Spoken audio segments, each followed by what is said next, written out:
how do you measure yourself? When you think about you, what do you think about? What's good about you? It's a good starting point. If I asked you to get a piece of paper and write down 5 things that make you pleased with yourself, what sort of things would you write down? I really, really hope they would be things that you can control.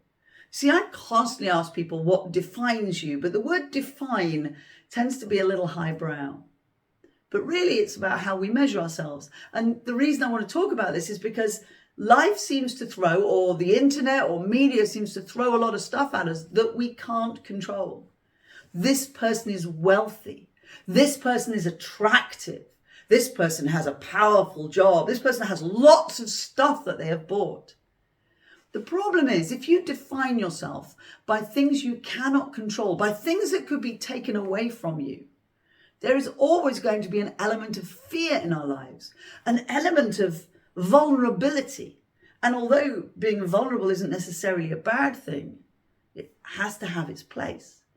I want you to be confident, but I want you to be confident because of you, because of your character traits, because of your behaviors, because of your intentions towards other people. These are things that can't be taken away from you. Everything else can be taken away. Our looks, well, sometimes they go with age, sometimes they never arrived in the first place. Sometimes something happens and it changes the way we can see ourselves.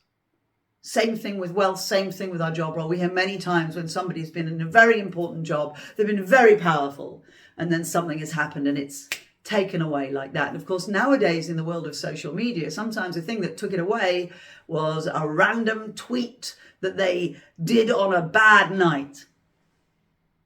Let's define ourselves by who we are, by our character traits. So have a think about that. Now, here's a little piece of advice that may or may not help. Grab a blank piece of paper and just start to do what we call a mind map or a spider diagram. Who are you? What's good about you? Now, you may not be used to doing that. You may be used to focusing on all the things that annoy you about you and all the habits that irritate you. But I want you to spend some time focusing on that. And I also would like you to spend some time focusing on who you aspire to be. The more we focus on that, the more you're likely to become that. And that will be a really brilliant thing to define yourself by. That can't be taken away.